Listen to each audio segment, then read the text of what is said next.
I'm on a roll today, so I'll just keep going with this. Now, I wrote a book, a short story a couple of years ago called Spirit, a User's Manual, and in my story I talked about a near-death experience and what they call in this book flow state. Okay, flow state. There's lots of books been written about flow state. So having experienced this a couple of years ago myself, it's quite nice to have it validated when other New York Times bestsellers have also written about this. Amongst others, there's been a lot of books I've read that have touched on many people have had near-death experiences, and I have been in a state of flow where it's essentially not your five senses as you would expect. So let me share this with you. Okay. Defined as an optimal state of consciousness where we feel our best and perform our best, flow refers to those in the zone. Moments where focus gets so intense that everything else disappears, action and awareness start to emerge, our sense of self vanishes, our sense of time as well, and all aspects of performance, both mental and physical, go through the roof. Wow, I've experienced that, it's pretty awesome. The people really good at finding flow, mostly artists and athletes, were rarely interested in studying it, and the people interested in studying flow, primarily academics, were really good at finding it. So I've experienced it, and now I'm studying it. Okay, because I'd like to find that on a more continual basis, because it's quite a feeling. And so it goes on to talk about people that also find near-death experiences, and I mentioned that it's happened to me twice in my lifetime, back in 1988 and then again in 2000, probably about 2010.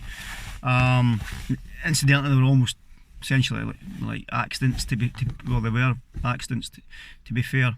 So again, he talks about this in New York Times bestseller, and it goes on to say people that have experienced near-death incidents, but many of these interventions can help us get our head above water, can just as effectively be devoted to raising our heads above the clouds.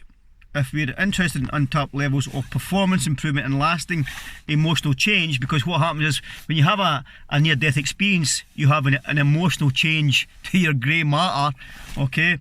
Peak states of consciousness, and I can't say that's happened, but there has been a couple of occasions where I have experienced that, may provide the quickest path between 2 points, a shortcut from A to E.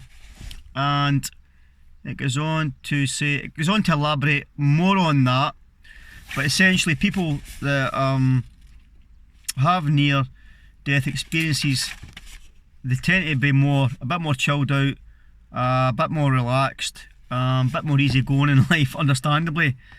And finally, well, ecstatic states which are brief and transitory, when they kind of happen when you least expect it, when you don't really want it to happen, near-death experience or other, aren't the same as developing mental stages as you grow up through life, which are stable and long-lasting. It appears that having more of the former can, under the right conditions, near-death experience, help accelerate the latter. In short, altered states can lead to altered traits.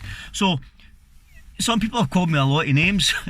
A lot of those names were not ideal. I didn't find them entirely positive, but on occasion someone would say something, and I refer it to because I have had two near-death experiences, and I have experienced flow, and I talked about that in my own story, Spirit, a User's Manual. I don't suppose there's many people actually read it, but I put it there, and it's really encouraging to know that New York Times bestsellers are also talking about these experiences. So if you're interested in flow state, if you're interested in essentially where time stands still and you're in the zone, and it's not your five senses, then why not look into what have you got to lose? Because it's an awesome state to be in. and talk about, again, they mention monks and meditation and people that can just tap into that state of flow, peace, tranquility, oneness. There's not many people can do it, but it's quite interesting that there's people on the earth that are doing it, and if that can serve you better in your mind, body and spirit, then why wouldn't you be interested in that? Okay, so check out my book. It's called Spirit, a User's Manual, and it's on Amazon.